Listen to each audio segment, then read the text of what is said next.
Hey, what's going on, guys? This is BunnyMuffins. I have the patch 12.5 meta snapshot. Again, as stated in the patch preview, this patch is going to last 1 month long. We're going to be going over every single one of the best comps right now, how to play them, and I also am going to go over a bit about the early game, and I also added a new thing where we are going to identify the comp of the week. These comps are ones that are a little bit underrated, so they're a little underplayed, but I feel like they provide really good results for where they're at right now. And right now, the comp of the week is Arcanist Reroll and Twinshot.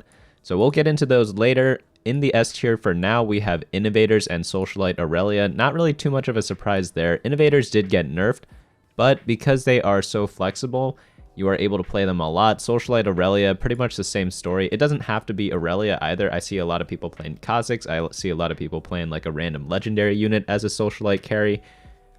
Both these two comps in high elo are really, really good. In lower elo, they're still decent, but essentially you will have to use more of your brain to play these comps. The much easier comps are in the A tier this week. So this is going to be the Arcanist Reroll. This is Malzahar and Vex carry. Mutant Malzahar is also pretty good, or just mutants in general. Renata Bruisers, I feel like, are doing still decent. You know, they got nerfed a little bit, but they're still pretty solid. Talon Assassins, this comp, if you hit Talon 3, you will win your game a lot of the time. But you don't always hit it early enough, and I find that the one mistake people make with this comp is that they go for Talon Assassins too hard when they don't have the right starts for it. So we'll get into that later, such as what augments to pick. Ashe Reroll, this comp is like, I thought this would be better, but it is borderline A-, B+ right now. It's still decent, it's just not as good as it could be in high elo, but in low elo, I feel like Ashe Reroll is pretty solid. Now onto the B tier, Debonair Draven. A lot of the forecasts are just, there's a bit of an imbalance. I think it's because the Socialite thing is just too strong right now. But this forecast, Draven, he's going to be in the B tier for now. He's still solid, and I like that they reduce the reliance on getting VIP Draven.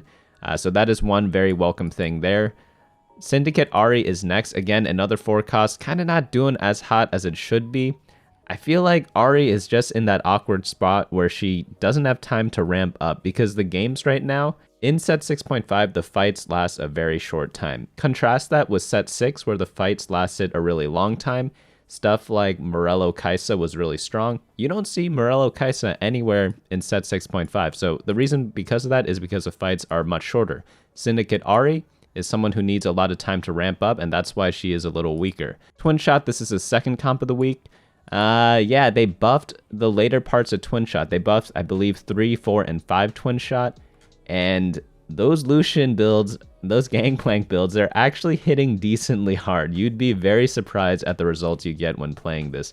The only thing is that this is very augment reliant, so we'll go over that when we get to the comp. Twitch Reroll, this got nerfed quite a bit. It's still solid. It's in the B tier. You just need to go for it less times than you did before. Striker, I don't know why you'd be playing Strikers if you could play Socialite Irelia instead. Yeah, so there's that. Snipers, Jihn is a very difficult comp. I do not recommend going Jihn unless you really know what you're doing. We'll get into it later. I have like a little write-up there, but snipers are in the B tier now. They're no longer in the C tier like they were in the other patch. Now onto the next build, we have Reroll Corki. This is like the Yordle build. I think is actually decently strong now. You could actually go for it much more times than you could before. That's why I bumped it up to the B tier. Reroll Brand, same thing. I feel like Brand and Hextech, these two comps, they're like C+, B- right now. They're really on the cusp. I don't think they're bad enough to put on the C tier, because normally I reserve the C tier for like do not plays. But onto the C tier, we have the Chemtech Challenger build. This is like the Chemtech Tryndamere Warwick stuff. It's just not that good. If you go Chemtech Renata, it's fine. It's very similar to the Renata Bruiser build. But if you're going like the Chemtech Challengers, yeah, just save yourself the trouble and do not go for that. Onto the comps and how to play them. So Innovators, the first things first. Right now you have in the backline a lot of different carry options. This is why this comp's a little tricky. You have to figure out where the Socialite Hex is, how to best utilize it, and also which units to use as your carry, based on what items are dropped in your game, based on what champions you're hitting. There are a lot of things to consider. You also have to balance getting all the Innovators, because you don't always get an Innovator augment.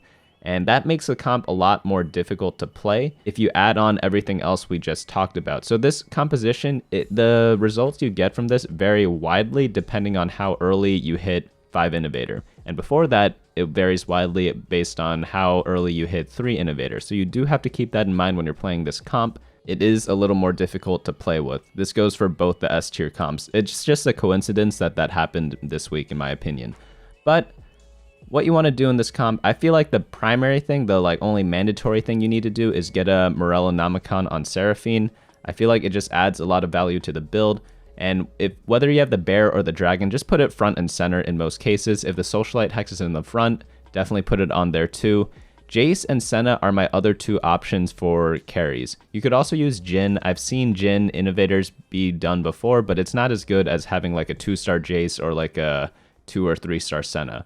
Lastly, you could put support items on Orianna, and you could also frontline Jace if you have a bunch of tank items you can put on him instead. So a lot of different things you could do with this build. Best augments are stuff like the Innovator ones, Makeshift Armor. Stand United's really good because you use a lot of different traits. And then, yeah, Disintegrator's decent because there are a lot of people who attack, and Seraphine buffs attack speed. Meditation's good because you have a lot of spawn units. So things like that are going to be really good for this comp. Also, one of the counters to Innovators, at least in the past, it's always been Sniper, and Sniper's kind of weak right now, so that's another reason why I think this comp is doing pretty well right now. Now, onto the next build, we have Socialite Irelia. There's also a scrap version, which we'll see down here, so you could do either or. They're both very similar, I'm gonna be honest, but they're both viable options that you can use. The scrap one's really interesting, really popular in Europe, not so much in North America. Just one thing I've noticed there. So the only thing you need to know about this build for Irelia is that you need some sort of healing for her. You could get this from either getting 3 Socialite, you could get this from a Bloodthirster, you could get this from an augment such as Thrill the Hunt or Celestial Blessing. Literally, any one of those options is good. You just need one healing thing. After that, you want to be going full damage. So if you have 3 Socialite, maybe you want a Quicksilver on Irelia. Maybe you want a Giant Slayer on her for the 3rd item. But the things that are most important is definitely a Last Whisper and an Infinity Edge, because those just give her the most damage out of the options we have so far. Now on to alternatives for your carry. You could use stuff like Kha'Zix. You could use stuff like a random Legendary. You could use 3-star Senna. I listed out some random items here that you could go ahead and try out on random people. But yeah, they're all pretty solid builds. It depends where the Socialite Hex is. If it's obviously in the 2nd row, Irelia is going to be your best bet. Well, in most cases, Irelia is going to be your best bet. She works on any row. But if it's in the back row, you could do a Senna carry. If it's in the front row or something like that, you could put Kha'Zix there because he jumps to the back anyways. But you have a couple of different options there.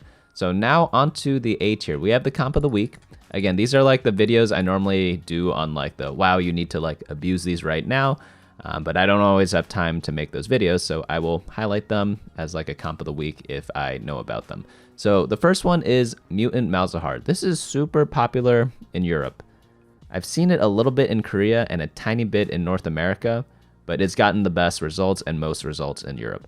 So the basics of this comp is you just go to level 7, reroll for Vex 3, reroll for Malzahar 3, and yeah, they just win. I don't know why they win, but they just win. It's just the comp just does really well.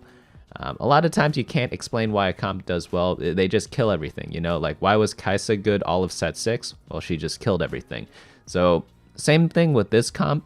It's just in a different way. Malzahar focuses down one unit. You also have a great late game with Victor because you could Silco Victor, and Orianna's a decent unit as well because she gives a lot of CC, but Victor just kills everything if you get him to 2-star. So you have both a lot of mid-game pressure and a lot of late-game bombs you could go for. You don't even have to reroll Malzahar. You could stabilize at a Malzahar 2 and then power level up to get Victor 2 to win the game. I've even seen people use Ahri carry at some points and just have her as a 4 cost. It is the weakest version of the build, but it is an option, and I want you guys to know about all the options as we play.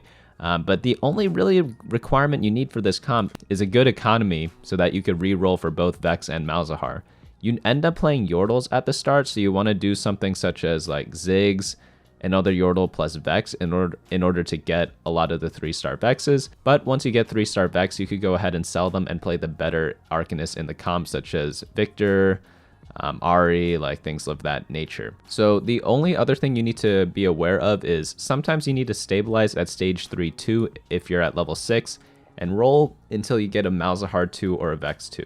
You do this in 2 scenarios. One is when you have low HP, and the other is if you have both pairs of Malzahar and Vex. Those are like the 2 scenarios where I'd say like 100% you are rolling down.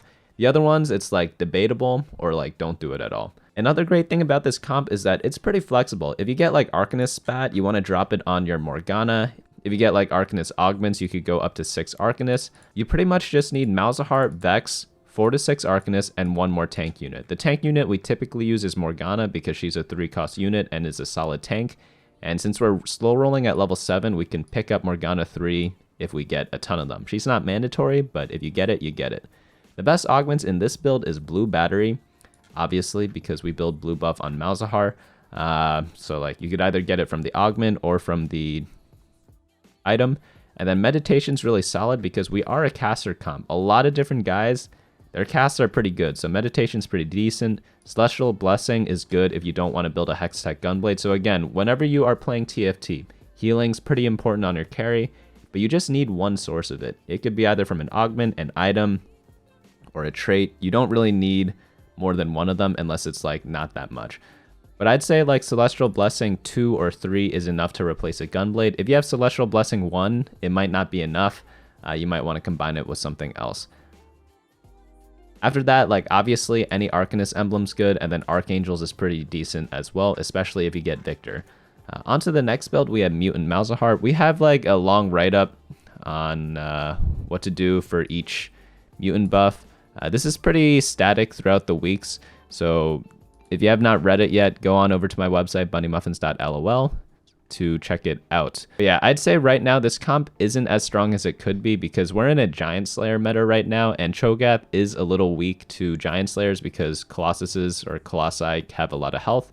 But I feel like since you're using Malzahar, Malzahar is pretty strong this patch, and that's why you can get away with this right now. Again, it depends on the meta, so it's like in your lobby, if you're seeing a lot of Giant Slayers in the early game, like maybe try to play something else because again, your Cho'Gath is not going to be as strong. Another thing that's really good with Mutants is taking advantage of Mutant Spatula. So a lot of times people don't play this comp for like specifically Malzahar and Cho'Gath. They use it because they have a Mutant Spatula and they have like good items for a different type of carry.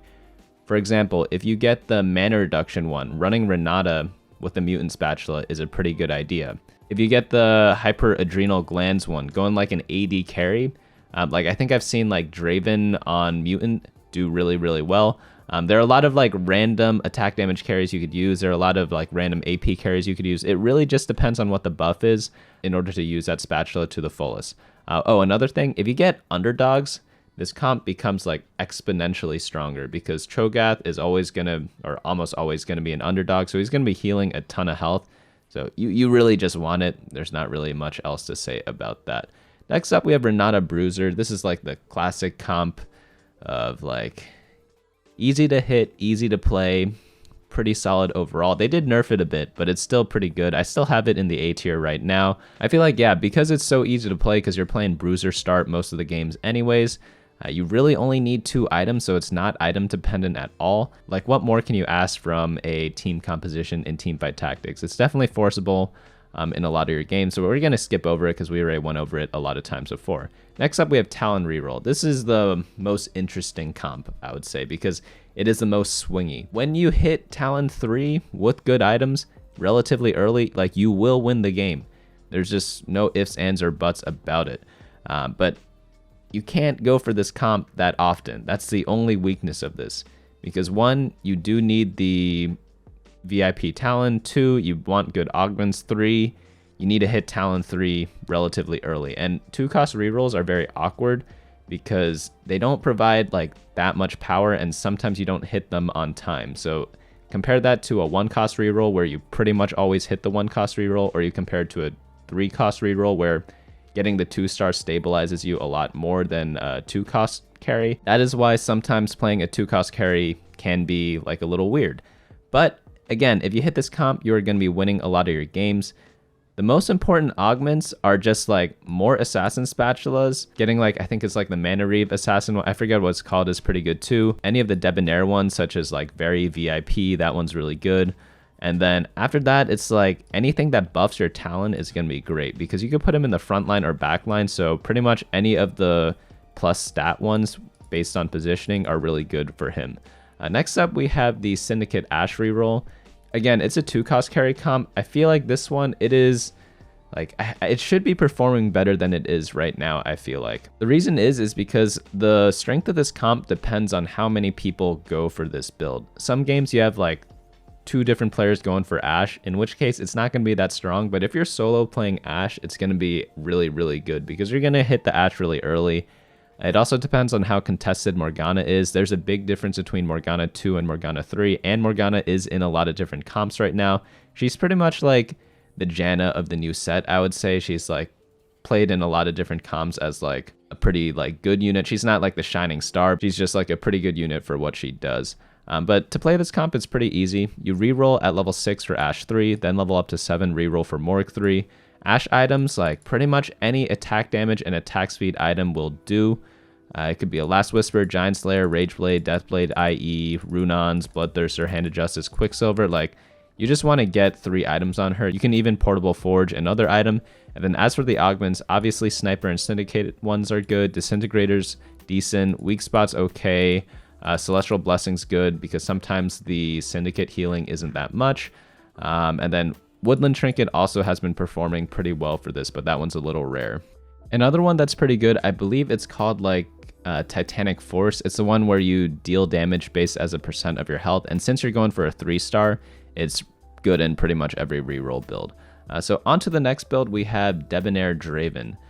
So this one, it's a little like, they changed it a little bit. They changed the way VIP Draven works in the last patch. Essentially, non-VIP Draven got a buff, VIP Draven got a slight nerf, but I feel like that's a good thing because it's a good thing for the game, because then you could go for other VIPs when you go for the Debonair comp. You could do like VIP Leona, whereas you had no reason to go for that before. You could go for like even like a VIP Zeri in the super late game or a VIP Syndra. They're all like pretty cool that you don't have to get a VIP Draven, so I very much welcome that change.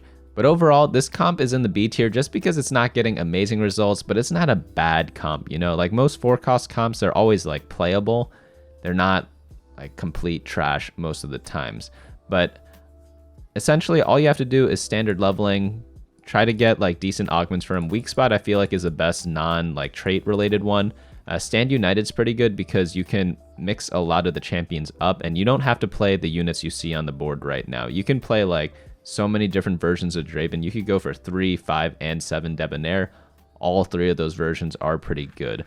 Onto the next build, Syndicate Ahri. And when I'm in the B tier, I tend to go a little faster because these comps just, like, we don't need as much attention to these because you should probably be focusing on the S and A tier comps. But I know a lot of people like playing like the super flex playstyle, so that's why I go over all of them anyways. I see positioning very, very widely. So some people put Ahri on the 2nd row and swear by it. Some people put it in the back row. Some people put it on the 3rd row. I've even seen some people put it on the front row. Of course, like it depends on the matchup you're facing. Like if you need a protector, put her in the back row. If you scout every single round, you can get away with putting her in the front row sometimes. If you are on the same side as the enemy carry, like in this picture, she's on the right. If their carry's on the top right, 2nd row is pretty good. So there are a lot of different things that it depends on.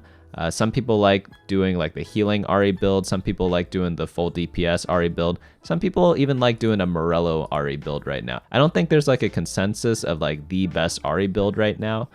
So there are a lot of different options out there. One thing I know for sure, a lot of people have been saying like, oh, you should build Warmogs on Ahri. Like, don't do it.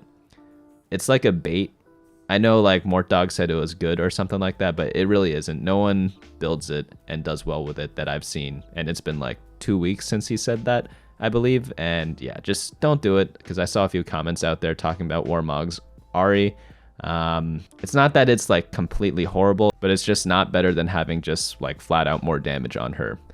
Onto the other parts of the build, like Morg, very useful. Remember how when we played Lux last set, like you went for a Lux 2 and then you went for a Vex 2, but then some games you went for Vex 3. You could do the same thing with Morgana in this build.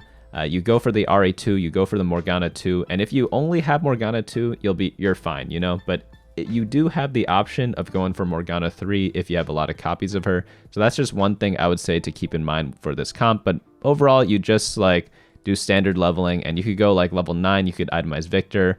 Syndicate spat is really good on any legendary carry, so if you do get that, you could just put it on whoever you 2-star and have like a nice secondary carry, or even sell the Ahri and swap over to a primary carry on the other dudes. Next up, finally, we have Twinshot. This is our second comp of the week. So yeah, they buffed, I believe, 3, 4, and 5 Twinshot. Maybe it was just 4 and 5. I forget which one exactly, but this comp actually surprised me. I did not think I would be putting it in the B tier this week. I thought it would be in the C tier for sure, but I tried it. I saw other people playing it. It's actually not that bad. Lucian is actually an absolute monster when he gets the right setups, and I don't think that many people are playing this build right now because most people assumed they were just buffing it because it was horrible, and like it still isn't good. Because when have you ever seen Gangplank do well? It's very rare. So this is one of the few times it has happened. So if you like playing this type of stuff, if you like Gangplank, this is the week for you. So one thing to note with this build, you may notice I have 9 units listed out. Normally I just list out 8, but I have a note down here. If the Socialite Hex is good, run Gnar. If not, run a Braum. So just take out whoever based on wherever the Socialite Hex is. So you essentially Socialite Hex whoever you have 3-star. Some games that's going to be Gangplank, some games that's going to be Lucian, some games that's going to be Corki. There's no like set rule other than like whoever's 3-star, and like there are going to be games where you get all 3 of them to 3-star, but it's actually going to be pretty rare because going for a 3-star 3 cost is actually pretty difficult. You don't always hit it every single game. But I believe I list out items down here for all the units. Gangplank, he really only wants a BT, and then just any 2 damage items will do. I prefer having an IE. I don't think Last Whisper is that mandatory on him, but it is useful because sometimes he does target some of the tanks. Lucian, he just likes any AP item. Blue buff isn't required. You could go 3 damage items instead. And then Corki, he likes blue buff and AP. So you could itemize Corki, sell him, and then drop it on Lucian if you don't go for a Corki 3, because there are times where you do not care about Corki, and that is based on the augments. So if you get the Triforce one, obviously you don't care about Corki if you get this one because you want to play like as many 3-cost units as possible. All the Twinshot augments are good. Calculated loss is really good because it's a reroll build. So when you take this, you just lose streak at the start and then use that like 70 gold advantage you get or whatever it is to hopefully hit the units you're looking for. Weak spot, I actually find this one to be really good because you don't have any way to anti-heal. Like you don't want to waste a Morello on like a Morgana. So I like having weak spot as the anti-heal if you get the option for it. Any Socialite one is good, and then Tiny Titans is also pretty good because you're rerolling, so you do need the health eventually. But yeah, essentially, as a summary, reroll at level 7 for Lucian and Gangplank, and then just get a tank, either Leona or Morgana will do. On to the next build, we have Twitch Innovator Reroll. This one is like the classic 1-cost reroll. I have the Innovator one listed up here, but you could also do Assassins with Chemtech, lots of different options. But the most popular one is with the Innovators, just because Innovators are pretty strong right now. But any option will do. I don't want to see any comments saying like, oh, the Assassin Twitch is better than the Innovator one. Like, it really just depends on what units you're hitting that game. Both of them are pretty solid. It really just only matters if you hit Twitch 3 or not. But yeah, this build has not changed that much. It did get nerfed a little bit because Twitch got hit a bit, and so did Innovators. But you just reroll at level 5 for 1-cost units. In this order: Twitch, Camille, Singe, Ezreal. I've seen some people do like an Ezreal secondary carry, but it's really optional. You don't really care that much about him. And then once you hit Twitch 3, you just power level up, try to fit as many units as you can in based on whatever synergies you're hitting. So if you hit a Kha'Zix, go for the 4 Assassin version. If you're hitting Seraphine, go for the 5 Innovator version. It's really that simple. Oh, and augments, super important. Like all the reroll augments are good, and econ augments. Future Sight is insane because whenever you're playing Assassins, you need to be scouting anyways. So yeah, essentially if you're scouting every turn, if that's just who you are, get Future Sight whenever you can. Calculated Loss, that's one of the reroll augments. Nice Edge, really good. Tiny Titans, like all the stuff that I list here is pretty good in this comp. But onto the Striker build. there's no reason to be playing this really. Like, just do the Socialite or scrap Irelia build instead.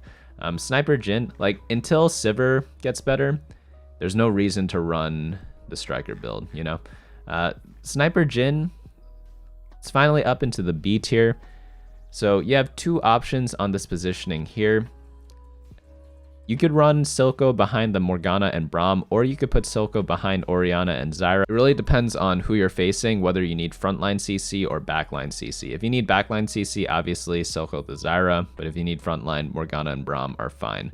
Another thing you want is make sure you get one way for Jihn to not get CC'd. So that could either be through a Banshee's Claw, that could be through Verdant Veil, it could also be through a Quicksilver Sash on Jihn. You just want one way to block a CC because getting CC'd on Jihn is like a death sentence. Another thing you need for this comp, I read it down here, you need a brain to make the most of it. It is a very difficult comp to play right now, and you guys can read the full thing on the website here, but essentially because this comp is super flexible, you don't need to hit a set of 8 specific units. So what that means is instead of using, let's say, like 60 gold to build your composition, you're only going to be rolling down like 40 gold to hit all your 2-stars. And that's because you could run either like bodyguard frontline, you could run bruiser frontline, you could run all sorts of support units. Sometimes you get a random 2-star legendary that you'll just throw in there. Sometimes you want 2 snipers, sometimes you want no snipers, sometimes you want 4 sniper. So essentially, because a comp is flexible, you need to use less gold to get the same power level, if that makes sense.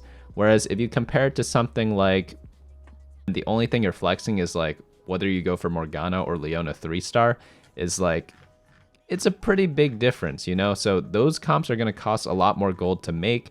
The Sniper Jihn one is going to cost a lot less to make. And what you can do with that extra gold, you could push levels. You could go level 9 much easier than other comps. And that's pretty much the point of the build. I list down here what the core units are.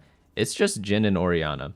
So Jihn, Orianna, 1 to 3 tanks and 1 to 3 utility units with hopefully 2 sniper active. That's really all you need. As for the augments, sniper's good, weak spot's good, and clockwork augments are perfectly fine here. But again, like, this comp is decent. It's not great. It's still in the B tier, but it's also very hard to play. So I still do not recommend playing Jihn that much.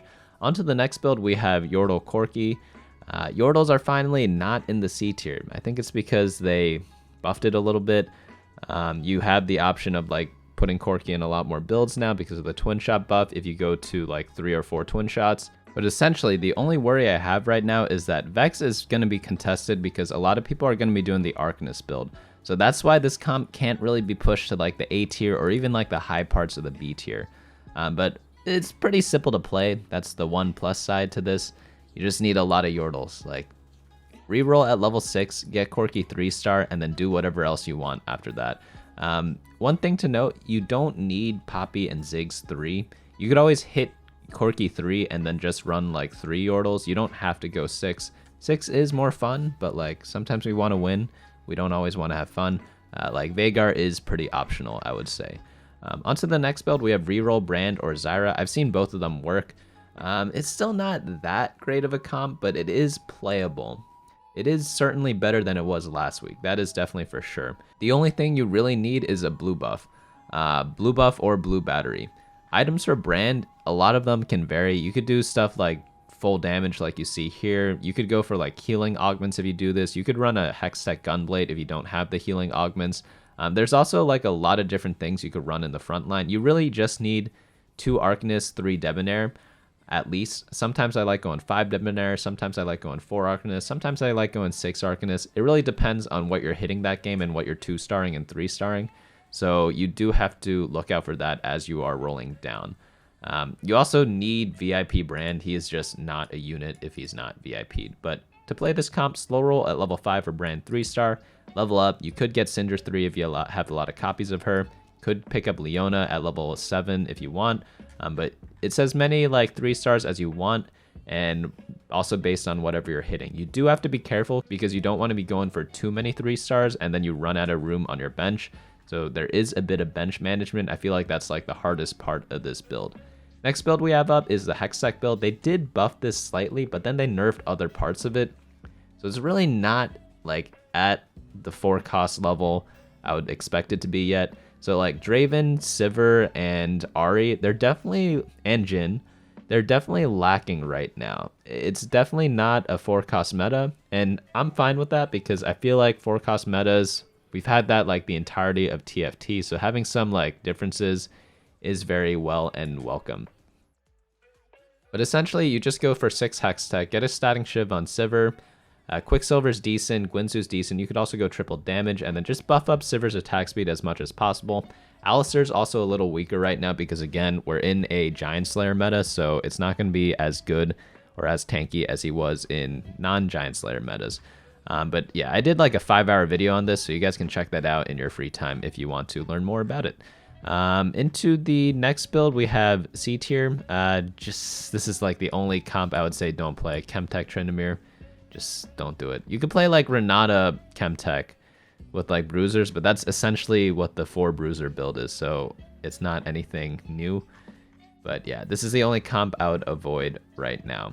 But yeah, as for like early game, because I know I said I would go over that, the only thing that I want you guys to be aware of is, you know how before we always used the Bruiser start in the early game? Well, bodyguards are actually pretty good now, so you could use either or, I'd say. You don't have to like only use Bruiser or like only use like something else. They're both actually pretty good. Another thing to note is that Yordle starts are pretty strong because Gnar is like a solid item holder, and he's also like a 3-trait unit, so he could pretty much make use of the Socialite Hex in any location, so I think that's another unit to look out for. As for item starts, because I know you guys like to go over that as well, there are a lot of, it really depends on what you're going for. Since we're like in Innovators, which are really flexible, since it's a reroll meta, which means that you need specific items for like a very specific champion, the item carousel start that you go for really depends on your playstyle. It always has, but it's even more important this patch. So if you are going for like Brand or Corki, like you obviously need the tier for blue buff. If you're going for like IE Jeweled Gauntlet builds, then you may want the glove. Or if you're going for like IE Last Whisper builds, definitely the glove there. I do feel like I am leaning towards more taking offensive items than defensive items right now, because I feel like the defensive items, they're not as strong as they were in the past. Normally, like in other metas, Sunfire Cape is super important, but now like everyone builds Morello, so Sunfire is not as necessary, and that makes the defensive items slightly weaker than they normally are. But pretty much like I'm not really mad with any item start in this current patch. But yeah, just to sum up again, like the 2 comps of the week I have this week are Arcanist Reroll and Twinshot. Definitely play them as much as you can before it kind of picks up. In the S tier, like yeah, Innovators and Socialite Irelia, both a little difficult to play. So if you're in like high elo, I recommend playing this. If you're in like mid or lower, maybe rate them the same as like the A tier. In the A tier, like Arcanist, Malzahar, Renata, Talon Assassin, Ashe Reroll, they're all pretty solid. The only like thing that's weird is that Talon is really, really strong if you hit it, and like really, really weak if you don't. So this is like the most snowbally comp in the game. B tier, like this is where most of the 4 costs are, like Jihn, Draven, Ahri, and Sivir. So they're feeling a little sad right now, but like they're still playable. Nothing like completely that wrong with them. And then we have a bunch of rerolls in the middle here as well.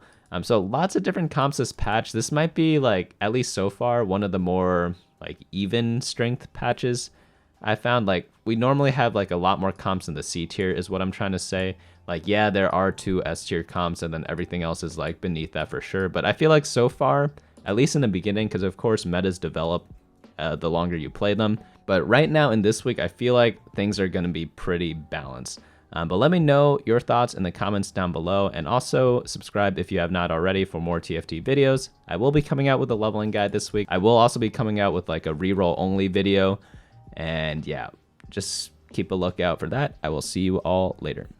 Hey guys, thanks so much for watching. Don't forget to share and subscribe, and of course smash that like button. Each like is an LP I gain before the next video.